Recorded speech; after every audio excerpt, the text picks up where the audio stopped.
Hey guys, how's it going? Today is day 3 of the free Facebook ads for dentists course, and we've covered the offer, right? So you should have some sort of idea of what you want to promote, what kind of treatment you want to focus on with Facebook. Then we've done the audience, so we talked about the 3 different audiences you should be targeting, and again, you should have a pretty good idea in your head as to who you want to be targeting. Now is the fun part. We're going to start writing some ads. Okay, you ready? Good stuff. Let's make a start. Oh, before we move on, actually, if you've skipped any of these further earlier steps, like the offer and the audience, please go back and have a look at them first before starting this lesson. Because, like I said previously, we're going to start building on some of the concepts. Now, if there's anything you forgot from the previous lesson, just drop a little comment below in the comment box below, and I'll be happy to help you out over there. Cool. All right, so let's make a start. Good stuff. Now, the most important thing to realize when you're drafting your Facebook ad is that this is not about you, okay? This is about your patients, right? So I see this quite often. I see a lot of dentists, they put out ads that are all about themselves and about their practice, like how they got nominated for the best award, or how they have state-of-the-art facilities, or how they now offer IV sedation, or stuff like that. Now, that's fine, and if you're doing well in the industry, then that's fantastic. But so there's nothing wrong with sharing that on Facebook. But please don't put it in your ad. Okay, this ad is about your patients. Okay, and when someone is scrolling down their news feed on Facebook, they don't want to read about some dental practice that they haven't heard about before. They want to. We're all narcissistic in some shape or form. We want to hear about ourselves and stuff that we can improve and stuff that we can get, value that we can get. So that brings me on to my next point. Your ad should help your prospective patients on Facebook, help them achieve something that they want to achieve, right? So we want to help them achieve something that they want to achieve in their life.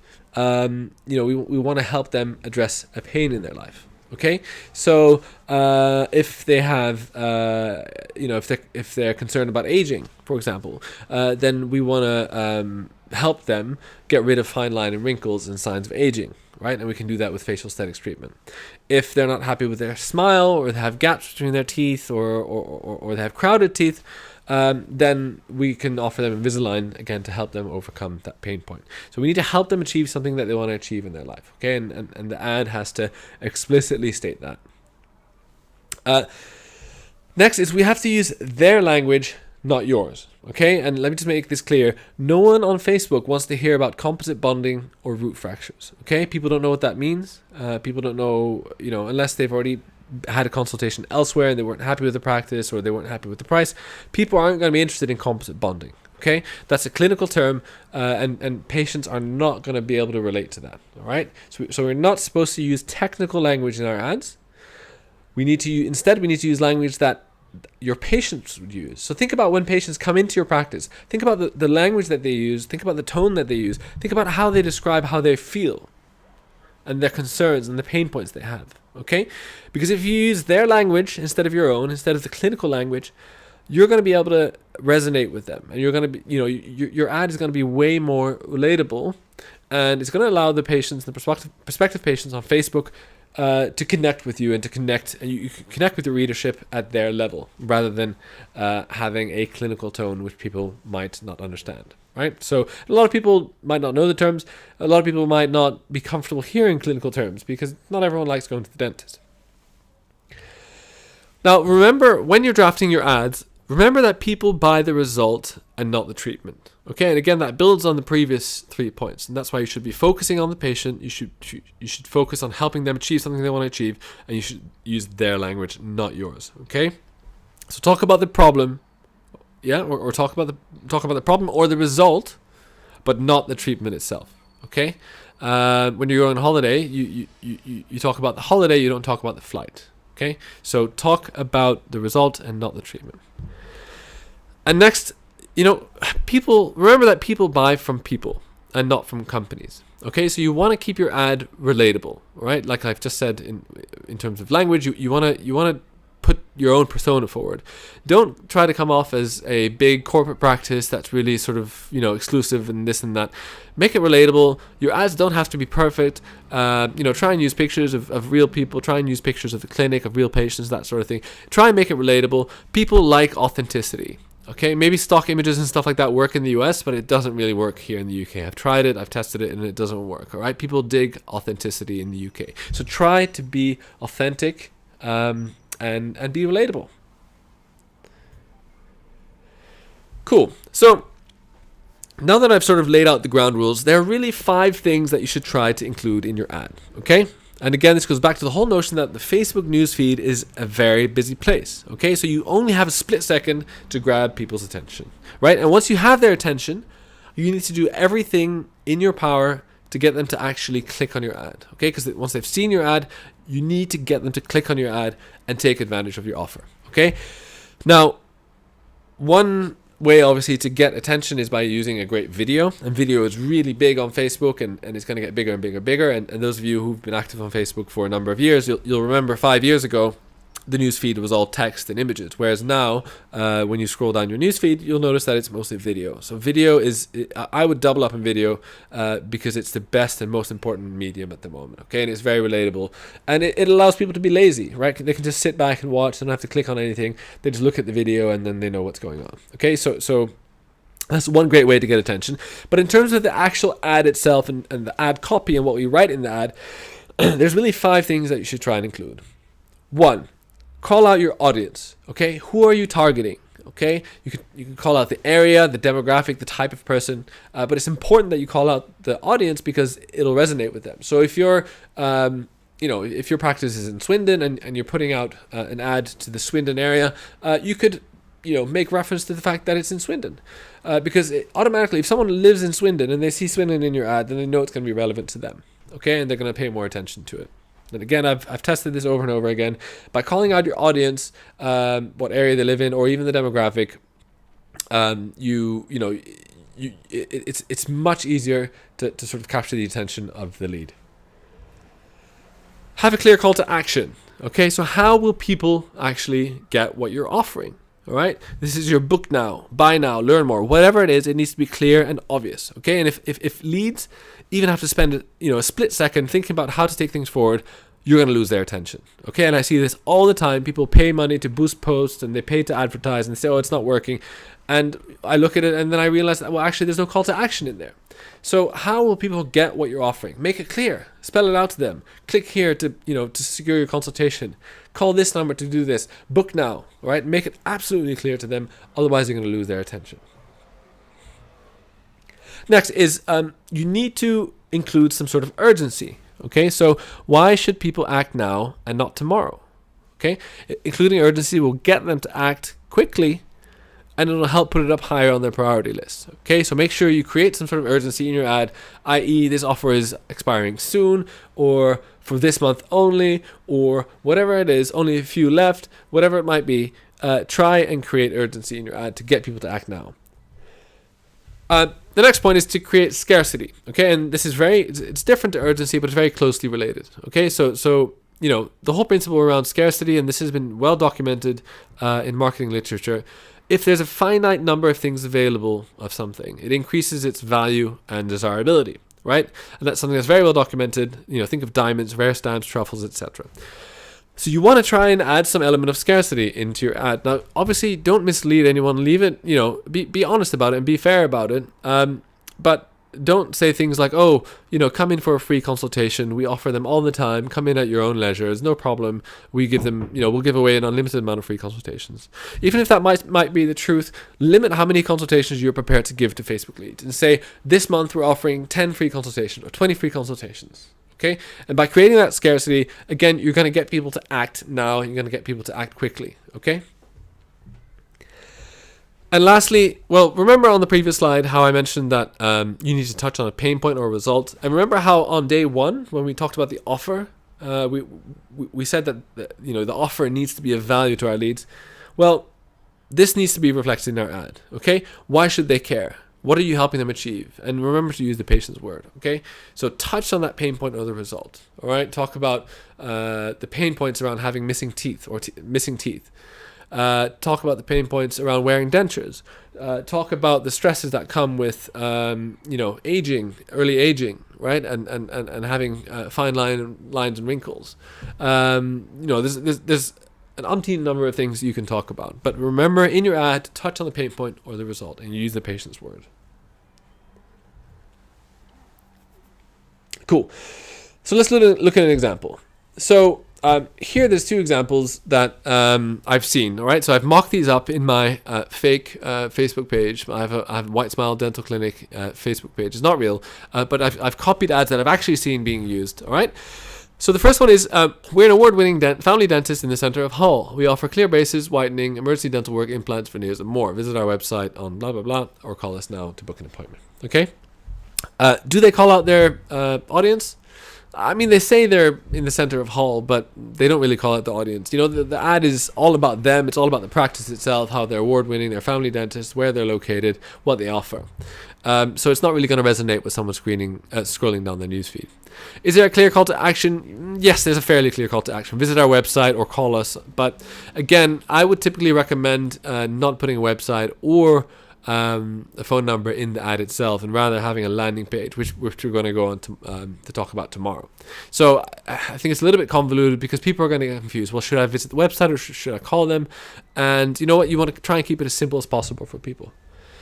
Is there any urgency or scarcity? No. I mean, not really. It doesn't really mention that there's a special offer going on or that there's anything, you know, that needs me to act now. I mean, this offer, this ad or this whatever they're offering will still be around tomorrow or next week or next month. I mean, this dental practice isn't going to go anywhere. So there isn't really enticing anyone to act now. And lastly, does it touch on the pain point or the result? No, it doesn't. I mean, it just talks about the treatments they offer, but it doesn't talk about what they can help people, achieve. It just talks about the practice. It only talks about the treatment. It doesn't talk about the pain point or the result. So again, this is not typically going to resonate very well with someone, and an ad like this wouldn't perform very well at all. Now the next ad, again, it's similar. It does call out an ailment or a pain point, a bad toothache. But again, it's not a fantastic ad. There's no urgency in there, no scarcity. Unless I'm looking, it's out of hours and I'm looking for an emergency dental professional. This is not really going to resonate with anyone. Okay, so these are just some examples of what not to do. Here's another example. This ad says, missing teeth or dentures don't have to put an end to your smile, cause discomfort, or impair your speech. If you're worried about the health of your teeth, then why don't you come in for a free consultation with one of our award-winning dentists? During May and June, we're giving away a handful of free dental implant consultations at our clinic in York. Dental implants are a safe and long-term treatment for cracked or missing teeth. They can help prevent your jawbone from changing shape, help you enjoy your favorite food again, and give you your smile back. Hurry and book now, as there are only a limited number of consultations available. All right, so do we call out our audience? Yes, I mean, we do. Not directly, but indirectly, we do call out our audience by virtue of, this will only appeal to people who have missing teeth or dentures, okay? And if I don't have missing teeth or dentures, I'm not going to read on and I'm going to move on. So it's going to isolate whoever, it's going to basically already isolate our target audience by virtue of us calling out, missing teeth and dentures in the opening line there. Is there a clear call to action? Yes. It says, hurry and book now. There's only a limited number of consultations available. And then there's a big, headline on the right that says, book a free dental implant consultation, and a book now button. So there's a very, very clear call to action. We just want people to book. Is there urgency and scarcity? Yes. I mean, we use wording like, if you're worried about the health of your teeth, okay? So if people are worried about the health of their teeth, then it is urgent for them. We talk about things like we can prevent your jawbone from changing shape, help you enjoy your favorite foods, and give you your smile back. During May and June, we're only giving a handful of free dental implant consultations. So again, the use of language here, there's a lot of urgency, a lot of scarcity there without necessarily being misleading, right? So we're saying we're doing this during May and June. If this is urgent for you, if you're suffering with these pain points, then come in and see us right away, okay? And that. So obviously we call out the actual pain point as well. So it resonates with people because, well, we know that people with missing teeth, they're worried about their jawbone changing shape. They're avoiding foods. They're not smiling. They're not confident anymore. So this really, really resonates with them. Here's another example, and I thought for a change, I would actually show an ad of how I've gotten some people onto my course to show you that this doesn't just work for attracting patients to a dental practice, but it also works for companies like mine, where I work with dental professionals or other professionals. Okay, so the ad reads, does your dental practice waiting room look like this? If so, that's probably because you haven't nailed Facebook marketing for your practice yet. Most practices have had a go at Facebook, but they're not quite sure what to do other than putting out the occasional post to keep the audience engaged. Or perhaps they've tried boosting posts or increasing their likes. None of that stuff gets results. It just won't attract a steady flow of new private treatment patients. If you've tried playing around with Facebook ads but haven't gotten any results, then you're probably making one of several mistakes I see almost all clinics make. Luckily, I've put together a free cheat sheet about the 5 biggest mistakes clinics make and how to avoid them. Click download now to get your hands on the cheat sheet before your competitors do, or before you run out of money spending on likes. Now, do I call out my audience? Yes, I do. Right, this is meant for principals and practice owners. Okay, so by virtue of me saying, does your dental practice waiting room look like this? Again, I'm targeting my audience here, and I'm calling out my audience. Is there a clear call to action? Yes. Click download now to get your hands on the cheat sheet. Okay, and there's a big download button now. So there's a very, very clear call to action. People know how to take advantage of what I'm offering. Is there urgency and scarcity? Yes. I mean, if your practice and your waiting room is not as busy as you'd like it to be, and you've tried playing around with Facebook, if you're not getting results, then yeah, this will be urgent for you, and you will want to learn what you're doing wrong and try and get ahead. And I sort of augment that by saying, well, click download now to get your hands on the cheat sheet before your competitors do. I know dentistry can be a very competitive field. I know everyone knows each other as well. So I put that in there because then people can think, well, actually, if my neighbor is doing it on the other side of town, maybe I should be doing it too. So I just put that in there.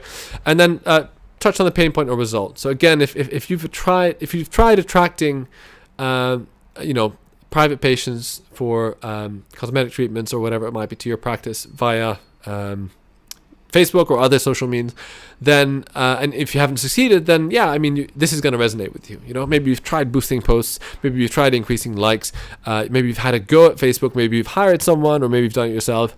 You're not sure what you're doing. Then yeah, of course this will resonate with you, and you're going to want to know about the 5 biggest mistakes that dentists make on Facebook. You're going to want to know about that. So this will resonate with people, and this ad is actually done quite well.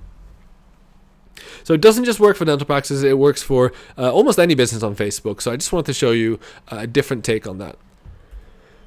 Cool. Now, just like with our offer, with our ad, it's important that we match the ad to the audience. Okay. So with your hot audience, okay, you have a relationship with these people.